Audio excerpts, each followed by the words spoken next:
हर खबर पर होगी आपकी पकड़। डाउनलोड कीजिए एबीपी लाइव ऐप। समय अरविंद केजरीवाल दिल्ली के मुख्यमंत्री प्रेस कॉन्फ्रेंस कर रहे हैं, सीधे वहां चलते हैं।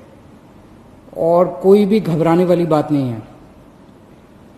जब लॉकडाउन में ढील दी गई थी, हमें ये उम्मीद थी कि थोड़े से केसेस में बढ़ोतरी होगी। लॉकडाउन में ढील देने के बाद थोड़ी बढ़ोतरी हुई है, लेकिन चिंता की कोई बात नहीं है।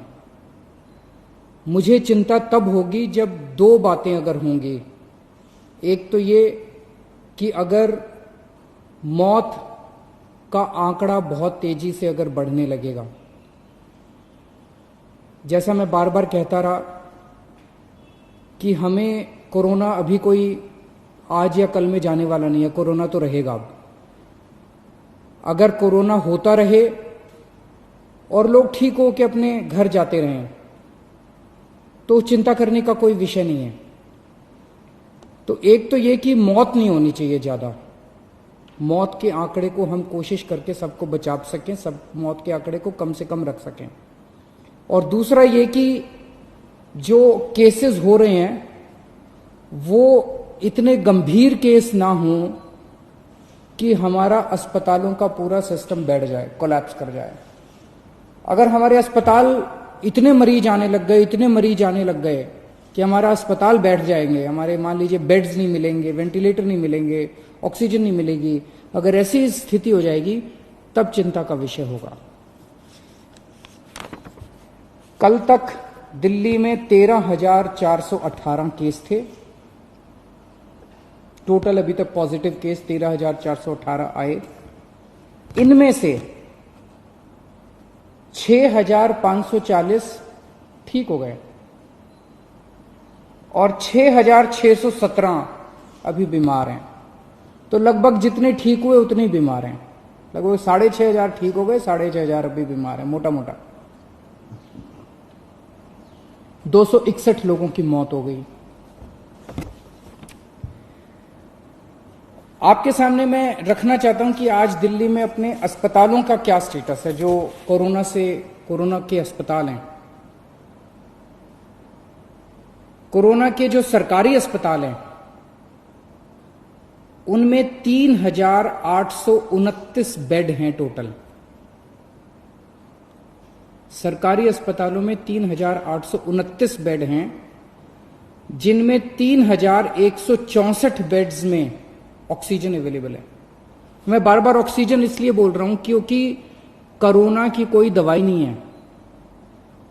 जिस पेशेंट को कोरोना हो जाता है उसको एक तो ऑक्सीजन की कमी हो जाती है और दूसरा उस ऑक्सीजन की कमी की वजह से उसकी सांसें तेज हो जाती हैं, रेस्पिरेशन रेट बढ़ जाता है, तो उसको ऑक्सीजन देनी पड़ती है। ऑक्सीजन सबसे क्रिटिकल है उस ऐसे पेशेंट के लिए, कोरोना के पेशेंट के लिए।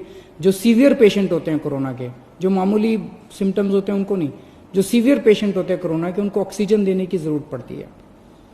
3,829 बेड सरकारी सिस्टम में है, उनमें से 3,164 बेड्स पे ऑक्सीजन है।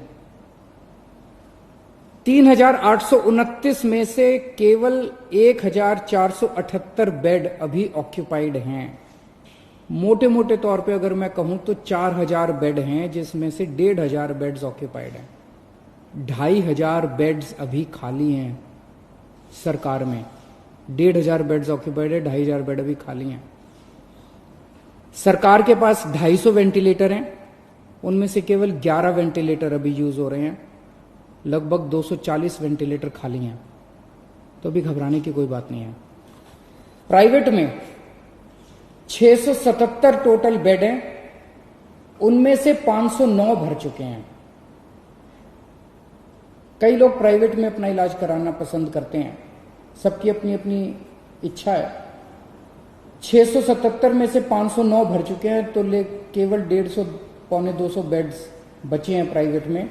इसीलिए कल सरकार ने ऑर्डर जारी करके दिल्ली के 117 प्राइवेट अस्पतालों में ऑर्डर जारी कर दिए कि 20% उनको अपने बेड कोरोना के लिए रखने पड़ेंगे। तो इससे प्राइवेट सेक्टर के अंदर जो प्राइवेट अस्पताल है उनके अंदर लगभग 2,000 नए बेड्स आज से अवेलेबल हो गए हैं। अभी तक 677 बेड थे, अब 2000 एक्स्ट्रा बेड प्राइवेट सेक्टर में अवेलेबल है। तो प्राइवेट में अगर कोई अपना इलाज कराना चाहता है, जरूरी नहीं है, जैसा मैंने कहा कि सरकार में 2500 बेड खाली हैं, लेकिन अगर फिर भी कोई अपना प्राइवेट में इलाज कराना चाहता है तो आज से 2000 और बेड प्राइवेट सेक्टर के अंदर अवेलेबल हो जाएंगे। आज प्राइवेट सेक्टर के अंदर 72 वेंटिलेटर अवेलेबल हैं, जिसमें से केवल 15 वेंटिलेटर यूज हो रहे हैं। तो मोटे मोटे तौर पे आज की डेट में प्राइवेट और सरकार मिला के 4500 बेड्स हैं, जिसमें से लगभग 2000 बेड्स इस्तेमाल हो रहे हैं, 2500 बेड्स अभी भी खाली हैं। आपकी जानकारी के लिए बता दूं कि मोस्टली केस जो कोरोना के अभी आ रहे हैं वो माइल्ड हैं, थोड़ा सा बुखार है, थोड़ी सी खांसी है, या कईयों को तो कुछ भी नहीं है, पता ही नहीं चलता उनको कि कोरोना है। वो तो टेस्ट करा तो पता चला कि कोरोना है, कोई सिम्टम नहीं है। अधिकतर केस ऐसे आ रहे हैं जिनको फिर अस्पताल में एडमिट करने की जरूरत नहीं होती, उनको हम घर पे ही रखते हैं। और मेरी एक टीम है जो डेली उन लोगों से घर पे बातचीत करती रहती है, उनके परिवार के लोगों से बातचीत करती रहती है, उनको सलाह देती रहती है। ये नजर रखते रहते हैं हम लोग कि कहीं अगर वो बढ़ गया उनका कोरोना तो उनको फिर अस्पताल में शिफ्ट कर देंगे। जैसे आज दिल्ली के अंदर 3314 लोगों का घर पे इलाज चल रहा है, लगभग 2000 लोगों का अस्पताल में इलाज चल रहा है और 3314 लोगों का घर पे इलाज चल रहा है। जैसे मैंने बताया कि हमने प्राइवेट में कल ऑर्डर कर दिए 117 अस्पतालों के अंदर, अब 20% कैपेसिटी उनकी, 20% बेड कोरोना के लिए होंगे। इसी तरह से अगले 3-4 दिन के अंदर हम जीटीबी हॉस्पिटल को तैयार कर रहे हैं। जीटीबी हॉस्पिटल के 1500 बेड्स, सबको ऑक्सीजन बेड्स बना रहे हैं, और जीटीबी हॉस्पिटल के 1500 और बेड्स हमारे कोरोना के लिए तैयार हो जाएंगे। तो मैंने बताया आपको कि लगभग 4000 बेड आज सरकार में ऑलरेडी कोरोना के हैं, 1500 और हो जाएंगे, तो 5500 बेड सरकार में पूरी तरह से कोरोना के लिए डेडिकेट हो जाएंगे। और कल ही हम लोगों ने ऑर्डर दिया है और लगभग 2000 और बेड्स को ऑक्सीजन बेड्स कन्वर्ट करने के लिए। तो एक तरह से हमारी पूरी तैयारी है कि अगर कोरोना के गंभीर पेशेंट्स में अचानक उछाल आता है तो हम तैयार हैं। आज से एक हफ्ता पहले जब लॉकडाउन में ढील दी गई थी तब क्या स्थिति थी और आज क्या स्थिति है। 17 तारीख को लॉकडाउन में ढील दी गई थी। उस दिन टोटल पेशेंट दिल्ली में पॉजिटिव 9755 थे, आज 13418 हैं। एक हफ्ते के अंदर लगभग 3500 पेशेंट्स बढ़ गए। इसी के साथ साथ एक हफ्ते के अंदर 2500 लोग ठीक होकर घर चले गए। 3500 बढ़ गए और 2500 ठीक हो गए। तो जैसे मैंने बताया कि लोग ठीक भी साथ साथ होते जा रहे हैं, बीमार हो रहे हैं लेकिन ठीक भी साथ साथ होते जा रहे हैं। लेकिन इसकी इंटरेस्टिंग चीज है, 3500 पेशेंट्स पिछले एक हफ्ते में नए पेशेंट्स आए, लेकिन अस्पतालों के अंदर 1750 बेड भरे हुए थे। 1750 पेशेंट 17 तारीख को अस्पतालों में थे, आज 2000 है। 250 बेड केवल भरे हैं। तो केवल 250 नए पेशेंट अस्पतालों के अंदर आए। अस्पतालों में भी ठीक हो रहे हैं और नए आ रहे हैं, ठीक हो रहे हैं और नए आ रहे हैं। केवल 250 नए बेड अस्पतालों के अंदर भरे हैं। अभी 2 दिन पहले मुझे पता चला कि एक प्राइवेट हॉस्पिटल ने, एक मरीज गया प्राइवेट हॉस्पिटल में और उस मरीज को सांस की तकलीफ हो रही थी। 2 दिन बाद उसका अस्पताल ने टेस्ट कराया, उसके 1-2 दिन बाद रिजल्ट आया और रिजल्ट पॉजिटिव आया। और पॉजिटिव रिजल्ट आने के बाद अस्पताल ने कहा कि आप तो कोविड पेशेंट है, हम आपका इलाज नहीं करेंगे, अब आप अपना बेड ढूंढ लीजिए। पेशेंट अपना बेड कैसे ढूंढेगा? पेशेंट कहां जाएगा?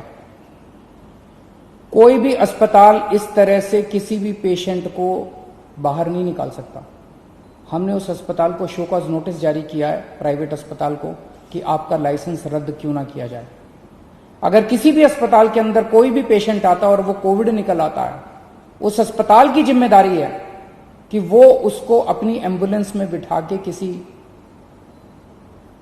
या तो प्राइवेट या गवर्नमेंट हॉस्पिटल के अंदर उसको कोविड बेड दिलवाएगा।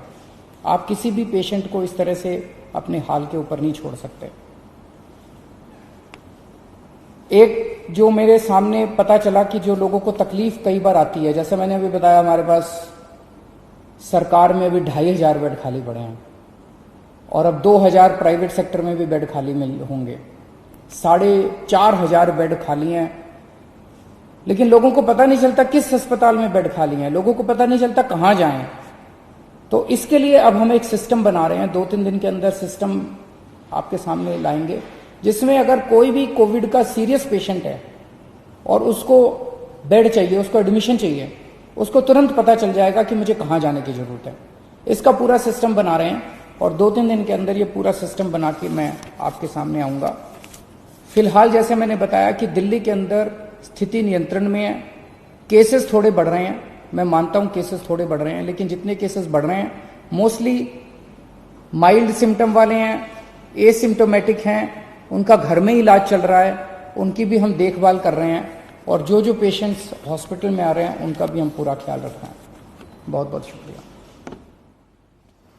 मुख्यमंत्री अरविंद केजरीवाल को आपने सुना जानकारी देते हुए कि दिल्ली कितना तैयार है प्राइवेट और सरकारी अस्पताल मिलाकर। क्या आंकड़ा जो बेड का है वो दिल्ली सरकार के पास मौजूद है।